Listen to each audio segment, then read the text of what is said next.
Good morning to all of you. Welcome to my channel. आप सभी dictation regular लिखे PDF से check करें। पीडीएफ क्लास मेरे Telegram channel steno with Shraddha को ज्वाइन कर सकते हैं। वहाँ पर आपको सभी डिक्टेशन की पीडीएफ मिल जाएगी। एंड जो भी इस चैनल पर नए हैं वो सभी इस चैनल को सब्सक्राइब करें, नोटिफिकेशन बेल को भी प्रेस करें। आज मैं आपके लिए लेकर आई हूँ जीवनी डिक्टेशन, जो कि 100 वर्ड पर मिनट की स्पीड से बोला जाएगा और 10 मिनट का डिक्टेशन होगा। तो आप इसे ज़रूर स्टार्ट होगी 5 सेकेंड बाद, जिसकी स्पीड रहेगी 100 वर्ड पर मिनट। स्टार्ट। स्वामी विवेकानंद वेदांत के विख्यात और प्रभावशाली आध्यात्मिक गुरु थे। उनका वास्तविक नाम नरेंद्र नाथ दत्त था। उन्होंने अमेरिका स्थित शिकागो में सन 1893 में आयोजित विश्व धर्म महासभा में भारत की ओर से सनातन धर्म का प्रतिनिधित्व किया था।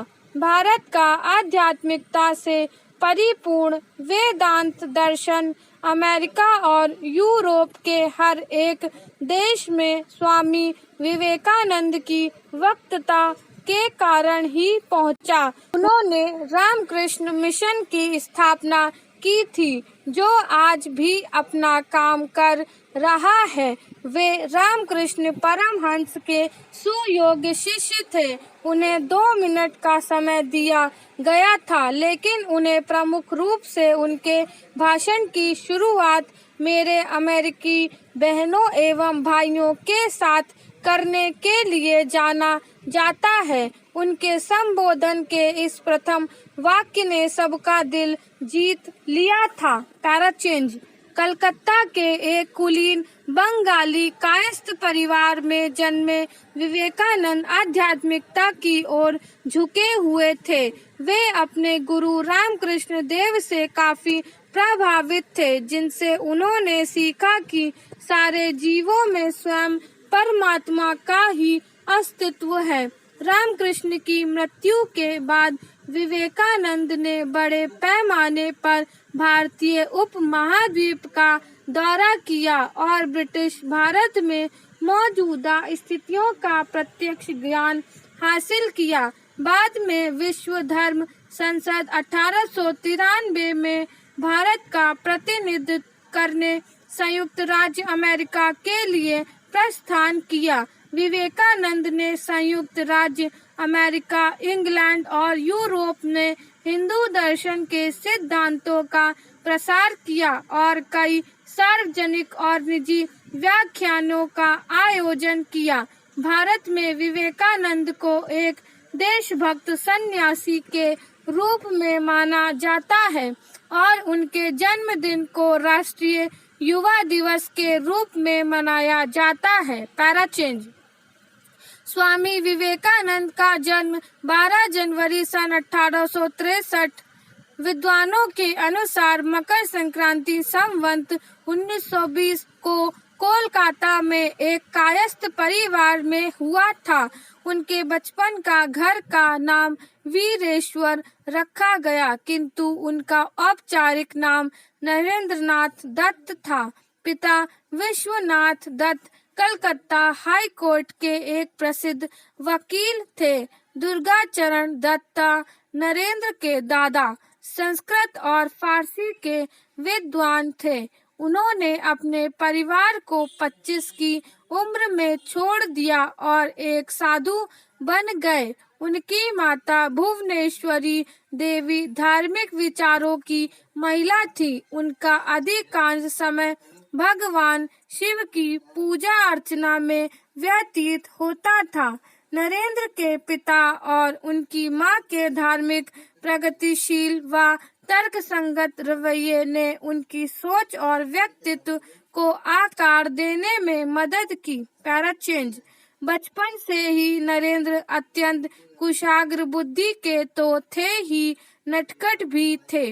अपने साथी बच्चों के साथ वे खूब शरारत करते और मौका मिलने पर अपने अध्यापकों के साथ भी शरारत करने से नहीं चूकते थे। उनके घर में नियम पूर्वक रोज पूजा पाठ होता था। धार्मिक प्रवृत्ति होने के कारण माता भुवनेश्वरी देवी को पुराण, रामायण, महाभारत आदि की कथा सुनने का बहुत शौक था। कथावाचक बराबर इनके घर आते रहते थे। नियमित रूप से भजन कीर्तन भी होता रहता था। परिवार के धार्मिक एवं आध्यात्मिक वातावरण के प्रभाव से बालक नरेंद्र के मन में बचपन से ही धर्म एवं आध्यात्म के संस्कार गहरे होते गए। माता पिता के संस्कारों और धार्मिक वातावरण के कारण बालक के मन में बचपन से ही ईश्वर को जानने और उसे प्राप्त करने की लालसा दिखाई देने लगी थी। ईश्वर के बारे में जानने की उत्सुकता में कभी कभी वे ऐसे प्रश्न पूछ बैठते थे कि इनके माता पिता और कथावाचक पंडित तक चक्कर में पड़ जाते थे। चेंज सन 1871 में 8 साल की उम्र में नरेंद्र नाथ ने ईश्वर चंद्र विद्यासागर के मेट्रोपॉलिटन संस्थान में दाखिला लिया, जहां वे स्कूल गए। 1877 में उनका परिवार रायपुर चला गया।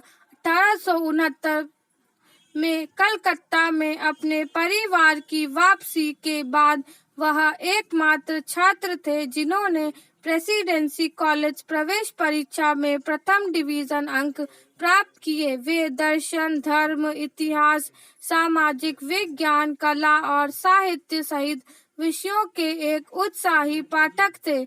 इनकी वेद, उपनिषद, भगवद गीता, रामायण, महाभारत और पुराणों के अतिरिक्त अनेक हिंदू शास्त्रों में गहन रुचि थी।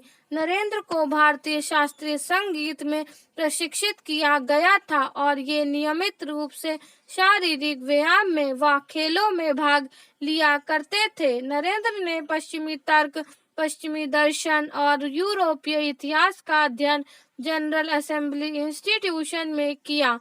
अब स्कॉटिश चर्च कॉलेज 1881 में इन्होंने ललित कला की परीक्षा उत्तीर्ण की और 1884 में कला स्नातक की डिग्री पूरी कर ली। पैराचेंज नरेंद्र ने David Immanuel Kant, Johann Gottlieb Fichte, Baruch Spinoza, George W.H. Hegel, Arthur Schopenhauer, August Comte, John Stuart Mill और चार्ल्स डार्विन के कामों का अध्ययन किया।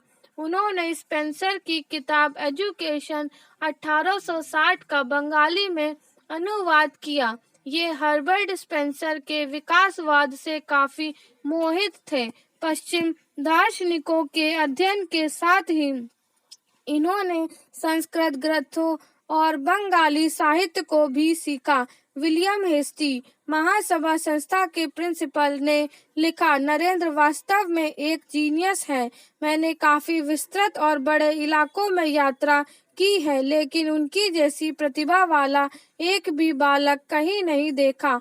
यहाँ तक कि जर्मन विश्वविद्यालयों के दार्शनिक छात्रों में भी नहीं। अनेक बार इन्हें श्रुतिधर, विलक्षण स्मृति वाला एक व्यक्ति भी कहा गया है।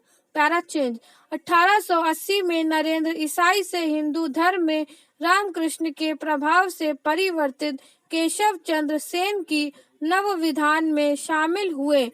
नरेंद्र 1884 से पहले कुछ बिंदु पर एक फ्री मसोनरी लॉज और साधारण ब्रह्म समाज, जो ब्रह्म समाज का ही एक अलग गुट था और जो केशव चंद्र सेन और देवेंद्रनाथ टैगोर के नेतृत्व में था।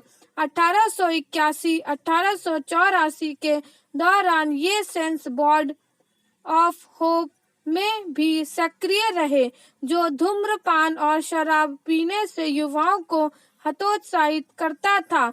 यह नरेंद्र के परिवेश के कारण पश्चिमी विश्वासों को ब्रह्म समाज ने, जो एक निराकर ईश्वर में विश्वास और मूर्ति पूजा का प्रतिवाद करता था, ने प्रभावित किया और सुव्यवस्थित, युक्ति संगत अद्वैतवादी अवधारणाओं, धर्मशास्त्र, वेदांत और उपनिषदों के एक चयनात्मक और आधुनिक ढंग से अध्ययन पर प्रोत्साहित किया। पैराचेंज एक बार किसी शिष्य ने गुरुदेव की सेवा में घृणा और निष्क्रियता दिखाते हुए नाक भौं सिकोड़ी। यह देखकर विवेकानंद को क्रोध आ गया। वे अपने उस गुरु भाई को सेवा का पाठ पढ़ाते और गुरुदेव की प्रत्येक वस्तु के प्रति प्रेम दर्शाते हुए उनके बिस्तर के पास रक्त, कफ आदि से भरी थूकदानी उठाकर फेंकते थे। गुरु के प्रति ऐसी अनन्य भक्ति और निष्ठा के प्रताप से ही वे अपने गुरु के शरीर और उनके दिव्यतम आदर्शों की उत्तम सेवा कर चुके, गुरुदेव को समझ सके और स्वयं के अस्तित्व को गुरुदेव के स्वरूप में विलीन कर सके और आगे चलकर समग्र विश्व में भारत के अमूल्य आध्यात्मिक भंडार की महक फैला सके। ऐसी थी उनके इस महान व्यक्तित्व की नींव में गुरु भक्ति, गुरु सेवा और गुरु के प्रति अनन्य निष्ठा, जिसका परिणाम सारे संसार ने देखा। स्वामी विवेकानंद अपना जीवन अपने गुरुदेव रामकृष्ण परमहंस को समर्पित कर चुके थे। उनके गुरुदेव का शरीर अत्यंत रुग्ण हो गया था। गुरुदेव के शरीर त्याग के दिनों में अपने घर और कुटुंब की नाजुक हालत व स्वयं के भोजन की चिंता किए बिना वे गुरु की सेवा में सतत संलग्न रहे। स्टॉप।